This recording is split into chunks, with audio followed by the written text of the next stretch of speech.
what? Legislature, executive and the judiciary, but we forget both. So what we are thinking is that the second part, that the corruption-free government.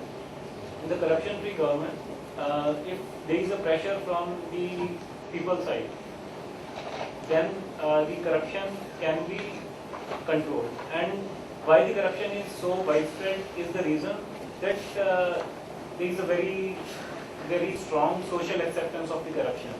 And at the same Social acceptance? Social acceptance of the corruption. And the other thing is that to the person who is a corrupt, the cost of being corrupt is not very high in Indian society. So if the cost of being corrupt is prohibitively expensive, and then the social acceptance is less, then automatically the corruption will go down. So RTI, like in the sense, is a tool. It's a very strong tool that it gives you the cost of corruption goes up, and and the related point for social cost of corruption is that right now any punishment or any penalty for being corrupt, it's a legal punishment only. So it doesn't have many social consequences. So if we can think of something which has very like social punishment for being corrupt. It's a good idea, tell me how. Right now it's in the formative stage and it's whatever, just think. It's quite foolhardy. But the thing is that in Indian society, family is the very basic unit of the society. So the thing is, like what we discussed in our group, and we had heated debate over that, who should bear the cost of corruption? The thing is, if a person gets caught and if he is penalized, say for 6 months imprisonment or something, then as an individual he suffers. But the family will suffer to the extent that that person is not available. But if somehow we can make this thing highly visible, for example, initially we can think of family itself. The government. Make the family accountable. Yes, sir. And for example, in government houses, we have generally government houses of similar color. If a person who is convicted, and if that house is marked with a different color, then everybody knows that this person is corrupt.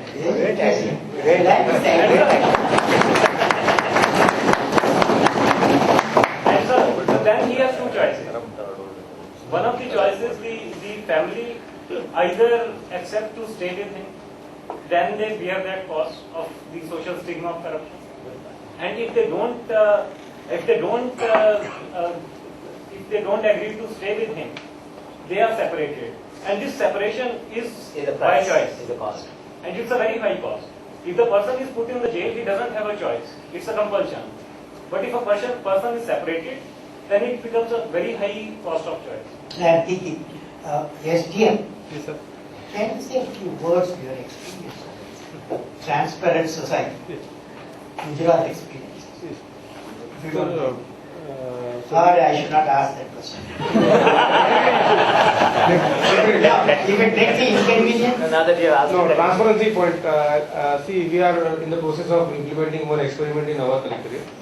See, obtaining a non-agricultural permission is a big hassle.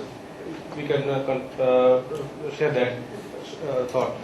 So, what my collector has formalized, he says that when an application is coming in our collectorate, the application is to be entered in our intranet, and the movement will be tracked on a day-to-day basis. Suppose an application is coming in our Jan Seva Kendra, we have an outer limit of 90 days, but technically the government says that you should be through within 45 days.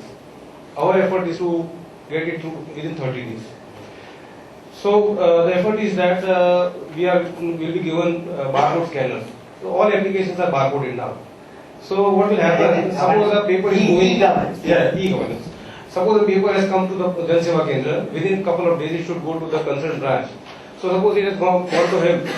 So there is a outer limit that he should be keeping the papers with him for 5 or 6 days. And once the paper comes to his office, it should be entered, the barcode will scan it, so that the status of a particular file will be known to the collector. In the later stage, we are thinking of keeping this in public domain also. Suppose the person has a key number, his barcode number, he would be in a position to access our website, and then he would be in a position to see where his application is actually lying as of today. Very good.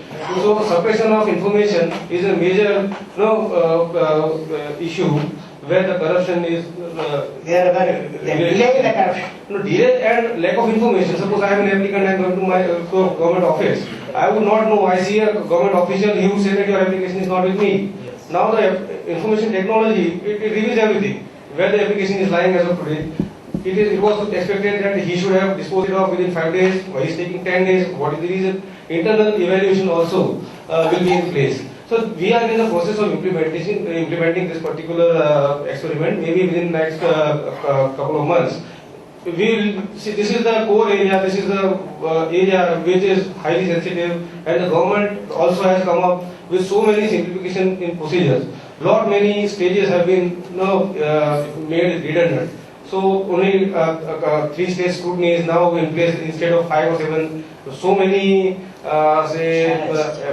opinions were to be sought earlier. Now only 3 opinions are to be sought. So simplification of procedures, everything is kept in public domain, and on a longer run, it will be in public domain. Okay, sir. Very good. So we get an example now. Any suggestion? So, Yeah. sir, 2 examples of where through which I got this idea about the social cost of corruption.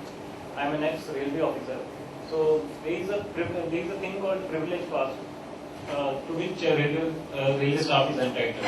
So when many of the disciplinary cases used to come to me, then instead of imposing a penalty of withholding their increment or withholding their promotion, what I used to do was I would cut their free passes for 2 years, and then their whole family come crying to the person, and they put all the blame on him because it pinches them also.